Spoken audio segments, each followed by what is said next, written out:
Ellies sells electronic products related to television reception and also has a division called Megatron Federal, which sells electric generators. You'd think that would be doing well in today's environment. Yes, and I think it is to some extent. The problem is that the overall business found itself in a position where it was short of cash. It's had a number of rights issues. The results have been awful, and as a result, this one is in a world of trouble. The market cap has absolutely plummeted. The share price from almost 10 rands a share to below 1. Market cap 353 million rand in terms of the fall that we've seen.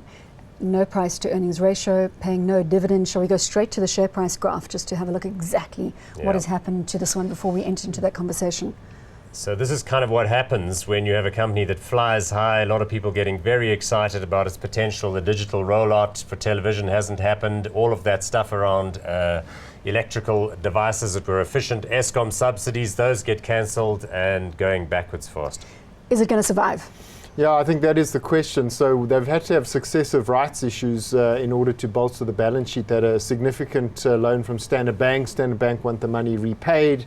They've had, I think, 3 rights issues, and they've managed to restructure that debt significantly. However, off the back of that, then they came out with appalling results, essentially significant write-offs, both of goodwill and stock, and very poor trading as well, retrenchment costs, restructuring costs. Their latest plan is actually to split the business in two, the consumer business that does sort of those electrical components, and then the Megatron business, which is more infrastructure driven, and because I feel they have sort of different capital requirements. Whether they're actually going to get through there with that remains to be seen. The shareholders have been very supportive, been supporting successive rights issues, so I guess they've put a lot of money into it. How are the value managers treating this one? Because that's also an interesting trend if you can pick up one.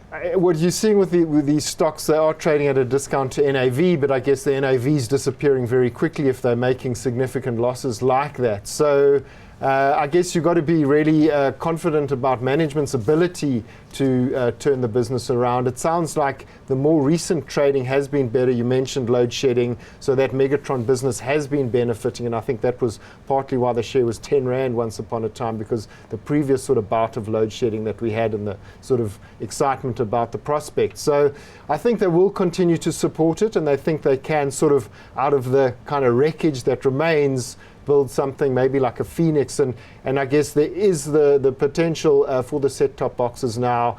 We passed the deadline, and it looks like it will finally get done. They will benefit from that. So, there is, I guess, some silver lining there. Paul, do you see the silver lining at the end of the tunnel? I'd avoid it. I think this is a tough situation. The controlling shareholders, Ellies himself, Ryan Otto and his family, who are the founders of the Megatron business, they've been writing checks up till now, but I would be concerned that they would be concerned about where the point is.